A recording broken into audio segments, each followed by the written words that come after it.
Hallo und willkommen zu einem neuen Let's Play, und zwar Banished. Wurde mir von so vielen Leuten schon empfohlen, das Spiel soll echt gut sein, obwohl das ein wirklich kleines Game ist und nagelt mich nicht drauf fest, aber ich glaube, dass das von einer Person selber geschrieben wurde, also von ein einziger Programmierer hat das geschrieben.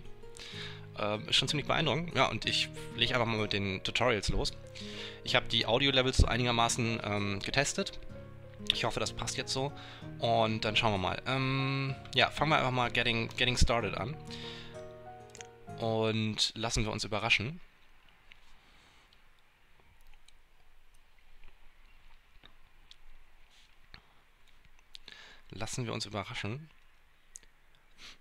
Optisch ist das Game natürlich jetzt keine Granate, aber es ist mit viel Liebe zum Detail gemacht. Ich habe es also noch nicht mal angespielt. Ich habe jetzt wirklich Spiel gestartet, nur mal kurz die Audio-Levels gecheckt und die Aufnahmen und so weiter. Welcome to Banished. In this game you control a group of exiled travelers who decide to restart their lives in a new land. You'll have to help them survive. Press next. Yeah. At any time during this tutorial, you can access the options by menu by pressing. Yeah. From the options menu, you can save and load progress, movement, rotate, zoom, change the pitch. Yeah, menu. Yeah, controls. You might notice that some people have this icon floating above their heads. This means that the townsfolk don't have a place to live. You can provide the townsfolk with places to live by building homes for them. First, select the housing menu on the toolbar. Next, select the wooden house.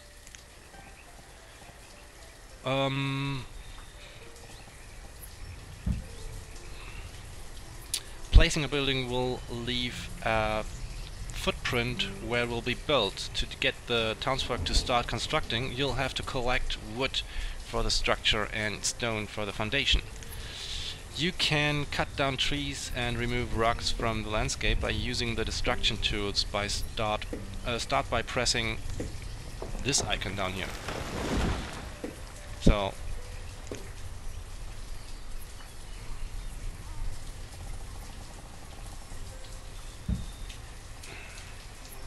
okay, the townsfolk will head to that area and start removing rocks and trees. While they are busy, you can place a stockpile where the citizens will store logs, stone, iron and firewood. Select the storage tools by pressing... Okay, so the townsfolk will move the harvested rocks and trees to the stockpile. Once there are materials in the stockpile, the people will move logs and stone to the construction locations. That's good. While any townsperson can cut down a tree or move materials from one place to another, some jobs require specialized workers. In the case of construction, you'll need to assign builders. Next, select the profession by using this one. Assign. Try to assign 2 builders by pressing the up arrow next to the professions. The builders can now begin construction of the house. Just one house isn't enough, though. You'll need 3 more houses to give the other families a place to live. Once again, click on the housing menu. T and R.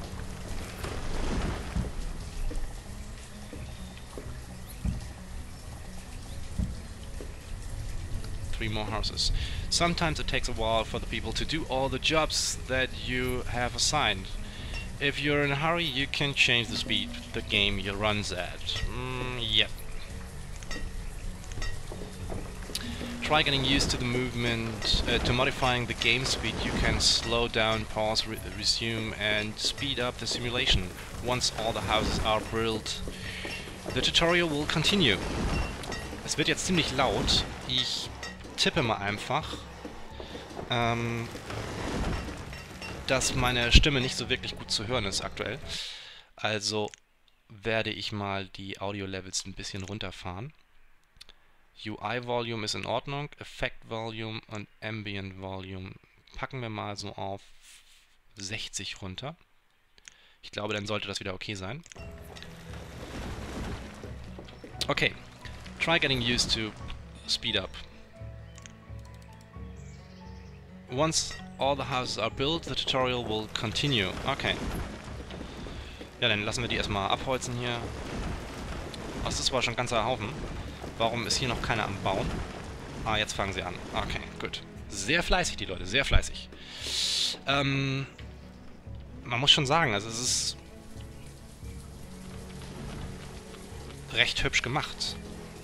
Keine Frage, also wirklich, wenn das tatsächlich von einer Person alleine gemacht wurde, Respekt. Respekt. Was bedeutet denn dieses Icon? Okay, er hat pausiert. Great, you've built houses for all the townsfolk. That may have seemed like a lot of work for a few houses, but now you know how to build anything. To build any structure, place a building footprint, the citizens will clear the area and then collect enough resources to build the structure. As long as there are citizens assigned as builders, they take care of the rest. The people are going to need food, otherwise they'll starve. They can acquire food in a variety of ways. They can hunt, gather and fish, plant crops, grow orchards, or raise livestock. If the people are close to starving to death, the hunger icon will appear above their heads. Since this town is near a river, the easiest way to quickly generate food is to build a fishing dock. Select food production from the toolbar menu. Now select this one.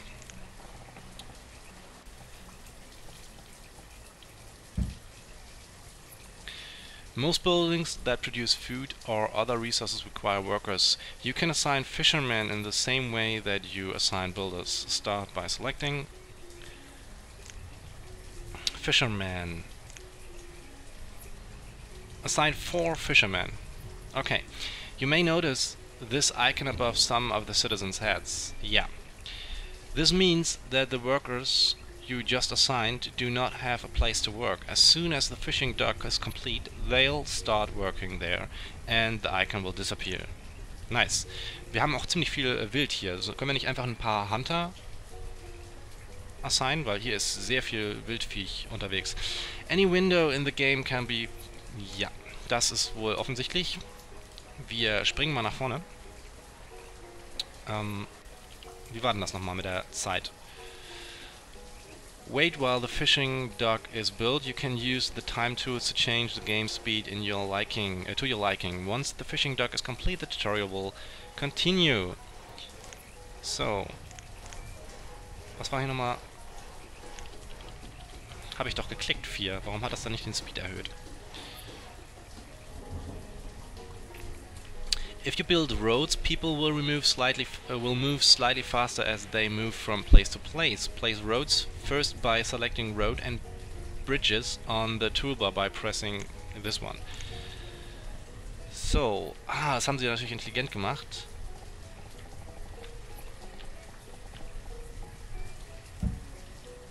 Schlau. The same builders that construct buildings will prepare the road for use. After they perform construction, the townsfolk will move faster when traveling on roads. As the town grows and workers produce food and other resources from many locations, it's useful to see an overview what the town has available. This information can be found using the overview tool. It can be found in the tools menu, opening it by pressing this icon and then this one, statistics. In the overview you can see the amount of stored construction materials, food, firewood, clothing and tools. You can also see current population, average health, hertz and happiness stars, as well as the current weather. Also momentan sind sie alle glücklich. Wir haben Early Summer, wir haben die entsprechenden Materialien. Was ist Amount of Stored Alcohol? Keiner. Wir haben Stored Clothes. Wir haben... Oh, das ist ja ziemlich komplex alles. Amount of Stored Tools. Ich schätze mal Tools, denn wenn man irgendeinen Beruf auswählt, dann wird ein Tool genommen, ähnlich wie bei Siedler früher. Und dann hat man ein Werkzeug genommen für eine x-beliebige Anwendung. Ich schätze mal so und so ist es etwa gemeint. In the overview you can see the amount of... Ja. When the food and other consumable goods are produced, they need to be stored somewhere until now the people have been placing everything in the cart that they arrive with. You can place a storage barn that can hold more by start by selecting this one and then this one. So, das ist hier Storage, Markets and Trade. Was haben wir hier gemacht? Das war Stockpile. Okay. Storage Barn. Okay, das ist Lagerhaus. An die Straße. Dann eben so rum. Ich dachte, das ist egal wie rum. If you look at the overview tools, you can see that there aren't enough logs left to build a storage barn. You'll have to cut down more trees for construction to continue. Wir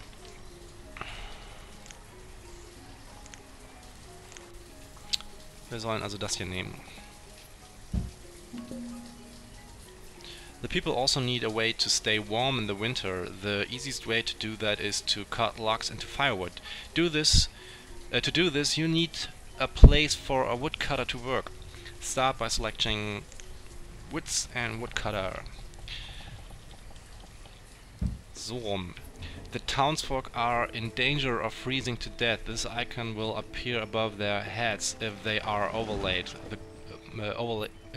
cold. The people will return home and go to the closest warm building they can find. This icon will also appear over homes that don't have any firewood available. Und davon haben wir schon zwei. Now wait while the storage barn and woodcutter are built. You can use... Guck mal, ich klicke jetzt auf 4. Hört ihr das? Ich klicke auf 4, es passiert nichts. Also ich muss immer wieder dieses Menü öffnen. Das ist ein bisschen doof gemacht. 80 Grad. Ich schätze mal, das ist Fahrenheit. Ich weiß nicht genau, was 80 Grad Fahrenheit entspricht, aber ich schätze mal, dass es, wenn es Sommer ist, dann wird das so um die 20 Grad oder 19 Grad sein oder sowas.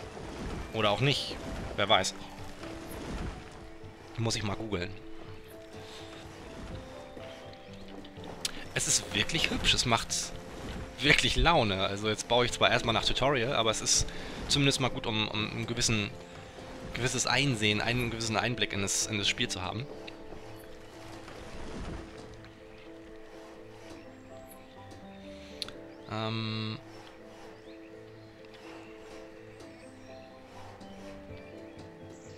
Also in der Bahn wird wahrscheinlich so alles an Lebensmitteln und so gelagert. Momentan lagern die das ja hier in dem Cart. Kann man die Häuser anklicken? Nee, kann man nicht. Okay, es muss also alles über diese Menüs gemacht werden. You can always assign workers by using the profession tool, but you can also change the number of workers when examining the details of structure. Click on the woodcutter building to view details. Also man kann es doch anklicken. Assign one woodcutter by pressing the up button. A worker will now start producing firewood. He or she will move logs from stockpiles to the building and cut them into firewood. The rest of the townfolks will use the firewood to heat their homes. Haben sie natürlich schlau gemacht, da soll man wahrscheinlich auch in der Zukunft darauf achten, dass das Lager dicht am Woodcutter ist, weil sie selber hier, die Person, die hier arbeitet, selber von A nach B läuft zwischen den Strecken. Und wenn dazwischen ein Weg ist und so weiter, dann kann man das alles ein bisschen optimieren. Das haben sie wohl also alles recht schlau hier aufgebaut. Now that the storage barn is built, the cart that the people arrived with is no longer needed. You can remove it and anything else you build using the destruction tool.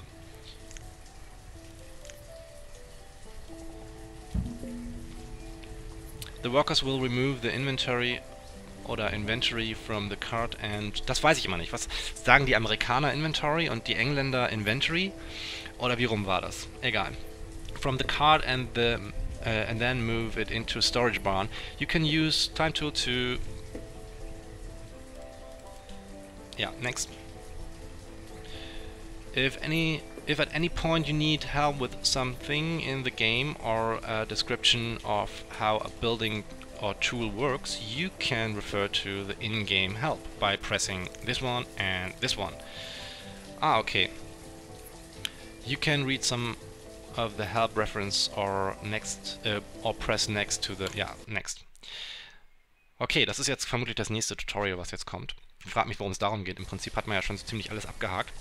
As a town grows, additional specialized buildings can help make survival easier. In this tutorial, you'll build work areas for blacksmith, tailors, Herbalists, wie heißen die? Herbalists, das sind Leute, die also Medizin und so einen Kram herstellen, and foresters.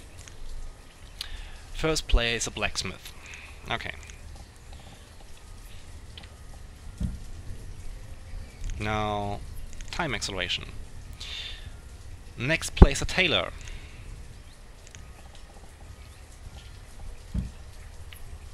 And a herbalist. Der muss weiter draußen sein. Der braucht vermutlich ziemlich viel Waldfläche und man sieht so man sieht den Radius hier drum.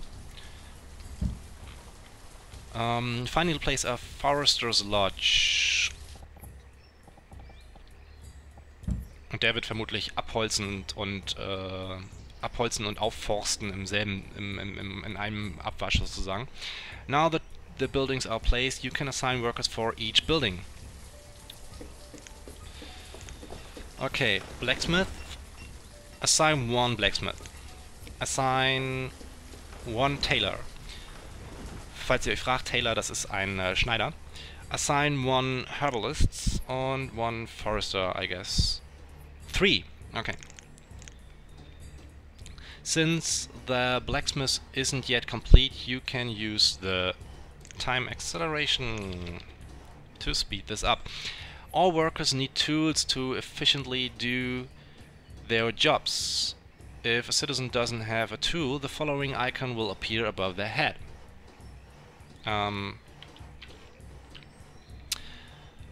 Tools eventually wear out and need to be replaced, but the blacksmith can make new tools. Click on the blacksmith building to view details. The blacksmith will use logs and iron to make new tools. Here you can see the inventory of what the blacksmith has in storage for making tools. If you run out of materials, the blacksmith won't be able to work, I guess. You can also control how many tools to make and put in storage by setting a limit. If the building isn't producing goods because the limit has been hit, the limit icon will appear. Okay, das heißt also aktuell hat er genügend Tools drinne. You can enable and disable work at a location by toggling it. You can also change the product that the blacksmith makes. Using logs, iron and coal, the blacksmith can produce steel tools that last longer than iron tools. Can produce steel tools that last longer than iron tools. Click on the tailor building. During the winter month, townsfolk stay warm by occasionally returning to their heated homes. With a tailor, you can help the workers wear off the coat and stay outside longer by crafting better clothing. The tailor can use leather or wool to make clothes, or a combination of both to make the best clothing. If you run out of the needed materials, the tailor won't be able to work. When this occurs, the following icon will appear above the building. Yeah. Click on the herbalist. An herbalist will collect herbs from the surrounding forest and will help the townfolks to stay healthy. The yellow circle on the ground around the building shows the area that the herbalist will search for herbs. Das haben wir verstanden. Citizens need a variety of food to stay healthy, such as meat, vegetables, fruit and grains. If the townfolks are not healthy, they are more prone to diseases. also Krankheiten. Also wenn sie nicht healthy sind, also gesund, dann werden sie krank. Ja, ist irgendwie offensichtlich. Herbs collected by their herbalist can be used to help keep the townsfolk healthy if their diet is poor. Das heißt also, trotz schlechtem Essen kann man sie gesund erhalten mit diesen Herbs. Herbs usually only grow near old trees. This is something to keep in mind when you're placing herbalist buildings. Und wie erkenne ich alte Bäume? Click the Forester Lodge. Rather than constantly clearing areas of trees to produce firewood, the workers at Forester's Lodge will manage the forest for you. Workers will plant new trees and cut down old trees in an area around the building. The yellow circle on the ground around the Forester's Lodge shows the area that the foresters will work in. You can enable and disable the cutting of trees when cutting When cutting is disabled, no trees will be cut down.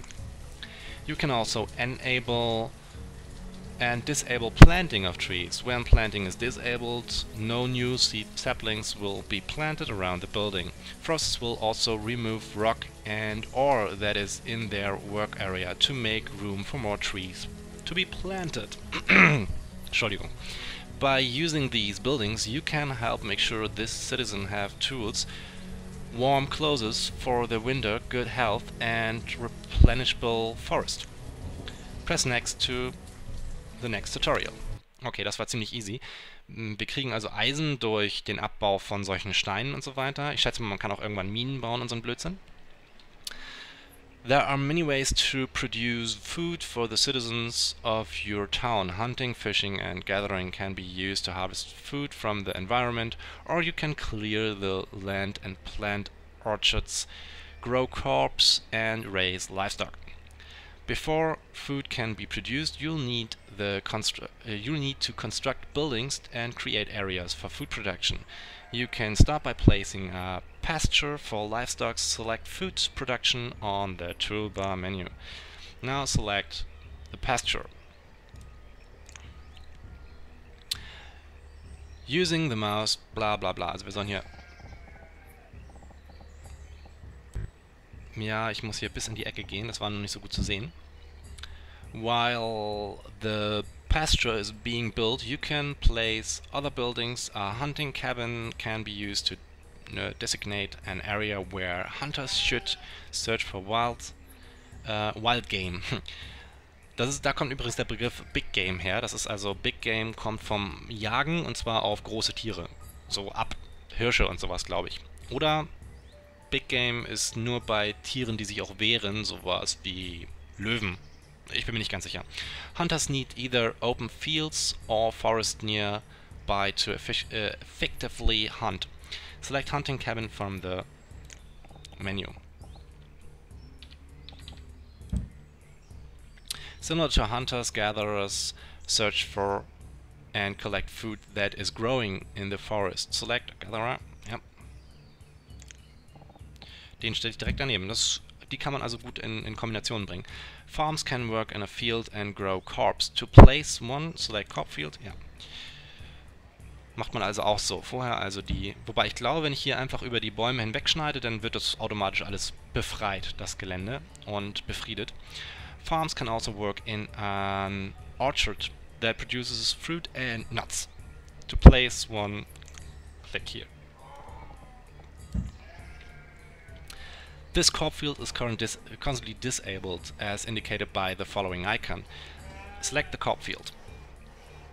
To enable growth of crops, first you'll have to select a type of seed to plant. You can acquire more seed types by trading with merchants and trading posts. Select one of the crop types, potato, and then assign farmers.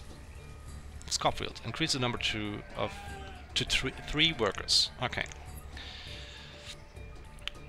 In the spring, workers will plant seeds in the fields, and in the autumn they'll harvest the crops. You can direct them to harvest early by selecting harvest. After planting the fields, the yield meter will show how mature the growing plants are, and can be used as a gauge to determine how much food will be produced. You can disable or enable work at the crop feeling. Ja, okay. Select this one. Und wir sollen hier dann, nehmen wir mal einfach Äpfel. You will also need to assign more farmers to work. 6. Warum hier speziell 6? The farmers will plant trees and they will grow over time. It may take several years for the trees to produce fruit. Normally farmers will harvest fruit in the autumn, but you can direct them to do so earlier. Ja. You can cut down all trees in the orchard for wood, or when you want to produce a different type. Also man kann auch das ganze Gebiet dann abholzen und dann kann man quasi eine andere Saat aussetzen. Was natürlich wieder ein paar Jahre Wartezeit zur Folge hat, bis dann die neuen Fruchtbäume eben angesetzt sind. Ja, das Yield Field. So, hier können wir dann Schafe auswählen und wir sollen hier dann 2 Leute. If you want to move all the animals from this pasture into another pasture, you can press the empty button. To do this, you'll have to create another pasture. Or you can split them, enable, disable work. 15 of 16. Click on the hunting cabin. Food limit 5000. Hunters will search in the area around the hunting cabin in the search for wild game. In addition to providing meat, hunting deer can provide leather which can be used by tailors to make clothes. You can disable or enable work at the hunting cabin by toggling. Food limit, gatherer ist auch so. Die sind also exakt gleich. Click on the fishing hut to view details. Each building that produces goods tracks how many resources are produced each year. Click on the production button to view resources produced. Current Season 184, Previous Season 500. Das heißt, jetzt haben wir Early Summer, das heißt, da kann also noch einiges dazukommen. As the population grows, you'll need to expand food production to keep citizens from starving. Producing a variety of food types will keep the citizens happy and healthy. Press next to the next tutorial. Okay. Geht's jetzt um Krieg oder worum geht's jetzt? A trading post can be used to acquire new crop seeds, fruit seeds, livestock food, and many other items. Once a trading post has been built, different types of merchants will periodically arrive with goods to sell. A trading post has already been built for you. Click on the trading post building to view its stats. A trading post needs to be built on a river or on a lake that connects to the large river. To the large river running through the town. If it isn't, merchants won't be able to get their boats. Das heißt also immer am Wasser. Before you can make trade with merchants, you need to stock the trading post with goods you wish to sell. Any resources that has been produced by the town can be traded. Hide coat, also ein Ledermantel.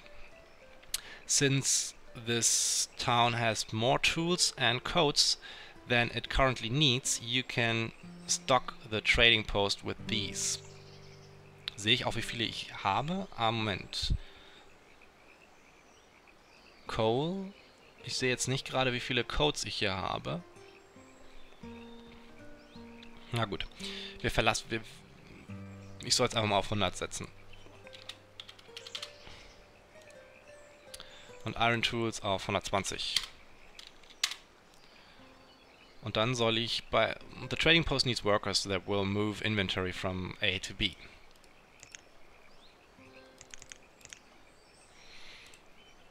Once 120 Iron Tools and 100 hide codes are placed in the trading post. Ja, okay.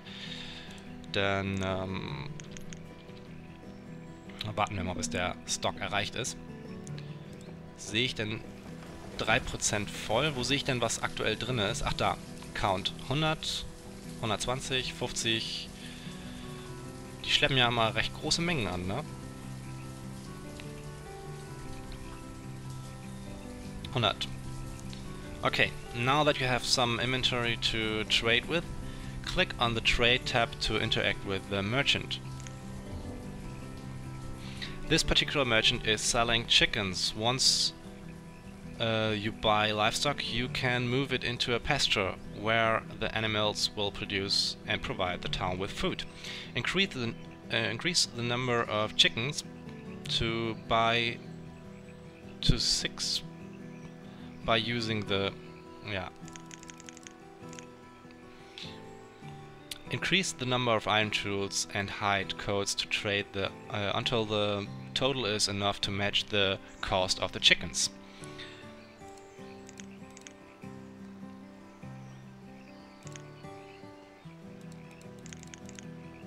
$2400 müssen wir erreichen. Oh, machen wir aber schlechtes Geschäft. Naja, egal. You can now see the chickens you have bought in the fences around. Ach da. In the fences area attached to the trading post. If you have a pasture set up for chickens, they'll move it into it. Since you've made a trade, the workers will start refilling the trading post inventory. If you always want to buy a certain item from merchant without interacting with the trading post, you can set up an automatic purchase. Press the Purchase tab. The purchase mode determines if and when the traders will make a trade for you. When merchant arrives, for example. Next. You can set the maximum number of items to purchase in several categories. The traders will buy items up to this amount as long as the trading post has enough inventory to cover the cost. If you've set more than one item to be automatically purchased, you can change the priority of which items to buy, first by moving the categories up and down. Okay. Normally, when a merchant comes to trade, they'll have a random assortment of goods. Rather than relying on chance to acquire the items you want, you can place custom orders with merchants. Just once or every visit. The order mode determines if an order is being placed or if it is recurring order. The available items a merchant can bring will be displayed. To place an order, click and highlight the items you want. Merchants have limited space in their boats, so if you order too many items at once, they may not bring them all. Items brought from custom order will cost more than normal. Okay. Trade can be a great way to acquire items that the town is lacking or can't produce. This concludes the tutorial. Gibt es jetzt noch eins? Ne, das waren Tutorials. Ich denke mal, das ist ein schöner Einblick ins Spiel erstmal. Und in der nächsten Folge werden wir dann tatsächlich mal eine eigene Stadt aufbauen und uns das mal angucken, wie dumm wir uns denn anstellen. Besser gesagt, wie dumm ich mich denn anstelle. Und wenn ihr wollt, dann könnt ihr mir da zuschauen. Wenn euch das gefällt, dann lasst ein Like da, und wenn es euch das nicht gefällt, dann lasst ein Dislike da. Ansonsten vielen Dank fürs Zuschauen und bis zum nächsten Mal. Ciao!